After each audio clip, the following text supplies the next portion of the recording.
Hey guys, welcome back to my channel. So today we're talking about YALA, price prediction update on what I have, and we'll also be going through value investing in terms of how I calculate what a business will be worth in the future. If you'd like to purchase YALA, please follow the link down below. Use the referral code down to stake and you'll receive your own free stock as well. Alright, so please don't take this as finance advice because I'm not a finance advisor. You'll need to do your own due diligence.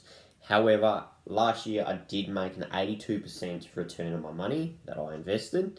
So this could be your gateway ticket to making massive gains into the future as well. I can't control that, but what I can control is the advice that I give you. YALA price prediction. So I did, in my last video, I put a buy recommendation at under $30 a share. Now, unfortunately, on Friday, it opened at close to 31 and it closed at over $35 a share. Now, so you may have purchased it at market value during the day at some point. I did make a buy on YALA at over $34 a share, as I do believe in the company. I didn't add massive, I just keep on adding to my portfolio, just small amounts in case it does have a pullback. So, I do believe this stock will be massive in 2021. It does have the potential to probably almost 3x your money in terms of the space of 11 months. So it is why I did add it at $34 a share. I didn't go big because I do believe it could possibly have a pullback, as a month ago it was trading at around about $15 a share. So some people have made some massive gains with over doubling their money in the course of 1 month. Now, however, so that is why I continue to add into it, and I don't add big because I do believe there possibly will be a pullback. However, I could be wrong. I was wrong on Friday, and hence why I do continue to keep adding into my portfolio, YALA. Righto, so YALA's reporting earnings on Monday. So hopefully I will release another video within the next week or so, giving you an update of where those earnings went from and to. Hopefully they've grown their new subscribers from 14 million, up from there. I'm hoping maybe it might be closer to 16 or 17 million. But it'll be interesting to see where it did actually close out by. Yeah, it'll be a good target to try and see where it did actually grow from and to, and also what its earnings are as well for 2020. Righto, so value investing, how I calculate the share price within a business. So the first thing I do is look into the management team. Once I've done that, I get a list of names. I then research those people and see what their previous job roles were and what businesses they were working within, and then I look at where that business went from and to over the duration that they were there and what they've done for shareholders. Now, the reason why I look into it, the biggest reason is because at the end of the day, they are the ones controlling the business. So they are controlling essentially the profits that we can potentially make long-term over our investment. And that is the reason, the biggest reason why I always suggest to everyone, you need to look into the management team within the business. Second thing I look into is the balance sheet within that business. I use Wall Street journalists so I can analyze the balance sheet. I look into total equity, cash and cash equivalents, and the total assets, and I work out what the average growth rate is across those. I then use cash only and divide it by the current liabilities, so the total current liabilities. I divide the cash and by the total current liabilities, and I'm looking for a number above 1.5, ideally above 2. Now the reasoning for this is so if anything bad happens, they can afford to put out any fires or do a raise, and they also have enough cash as a bit of a cash cushion so they can afford to buy into more investment opportunities. So the next thing I'm looking for is the earnings per share for the trailing 12 months of that company. It needs to be profitable, so it is something that is a big key factor for this calculation method. I then use the look for the current PE ratio and the average PE ratio of this business. I then also look into the industry average PE ratio. Now this is important, especially for a massive growing company, because let's say if you are buying within a company that has a PE ratio of, let's say, 100, which I know is extremely high, but the industry might have a average PE ratio of 50.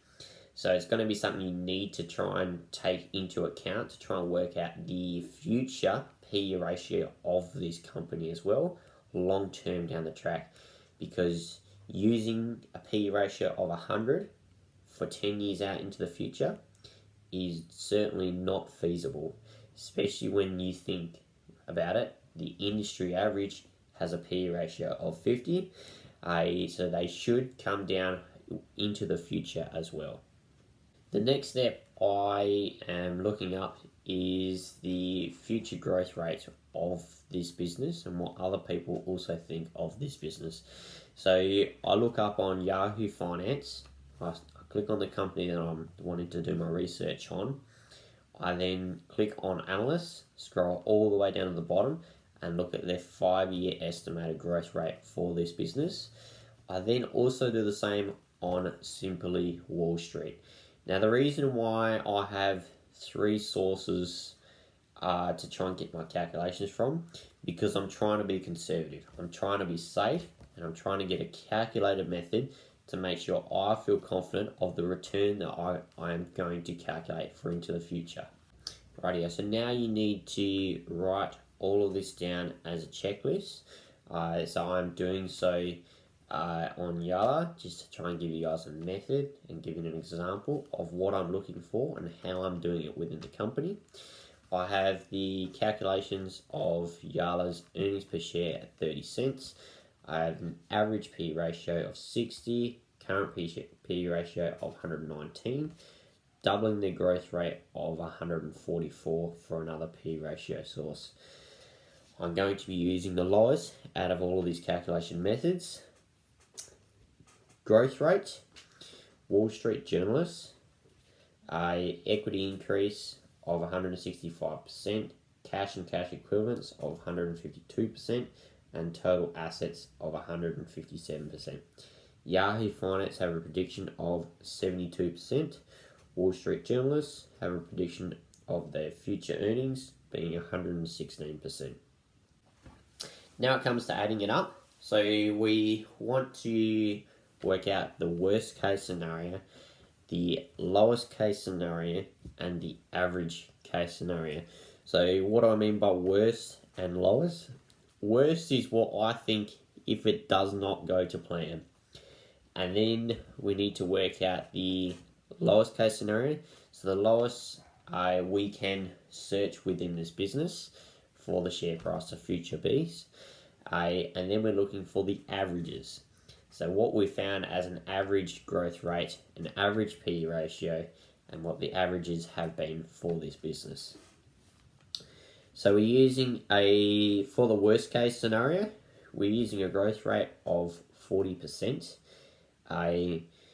So we're doing 1.4 XY5 equals 5.37. And we're timesing it by the earnings per share of 30 cents, which gives you $1.61. We're then timesing that by a PE ratio, which is the average for the industry, of 40, which comes to a total of $164. Now we'll calculate the lowest case scenario. So we've got a growth rate of 72, so 1.72 XY5 equals 15, and we times that by 30 cents, which gives you $4.51. We're using a P ratio of 60, which comes to $270 per share. Right, so now we're using averages. So by the time you XY5, you've got 22.5 times it by the earnings per share, gives you $6.77. with a current PE ratio of 119 gives you 805. Now, I do not believe that calculation method is correct, but that is what you're going to be using in terms of averages. So if you were to calculate averages, this is a classic example of why I do not believe and why you need to be conservative on your calculations. Because we always use averages, we're calculating a share price of roughly $800 per share. Now that is phenomenal. If it does get there, I'm wrong, and my investment is gone completely out of the park. Now, so if we're using a calculation method of what I do believe, which is the lowest case scenario of $270 per share, that is great. That is the target that I really am aiming for, and I believe it is conservative. And when we look at worst case scenario for the growth rates of $64 per share, I'm still happy to double my money. It's not the target that I'm after, but hey, I double my money over 5 years, so it is better than nothing. It's better than the share price continuing to stay at $35 per share. Rightio. So the reason why I calculate the worst case scenario is because I need to make sure that I'm still seeing something at the absolute worst. Like if it all goes pear-shaped, basically. So with me calculating $64 per share within 5 years' time, it's not a great return. It's not the return I'm chasing. It is a good return. But I'm still making a return. I do not want to calculate a loss at worst case scenario, just to make sure that I am actually getting something back from my investment, or I could put the money elsewhere and take a little bit longer to do my research, but I'm guaranteeing myself a return.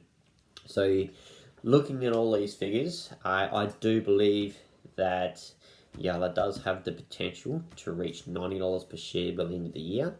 I'm not changing my price prediction target. I will probably find out a little bit more within the next week or so when they release their reporting earnings. And so then we'll have another idea then. I may do an update on that. We'll just see. We'll just wait and see where it goes to and from. Just to give us a bit of an idea first. Righto, so that will do it for today, guys. Please like and subscribe to the channel. If you've got any questions, please do comment below. Otherwise, if you would like to purchase YALA, please use my referral code in the link below through Stake. And if you fund that account, you'll also receive 1 free stock. So guys, that'll do it to the next one, guys. Okay, cheers. Bye.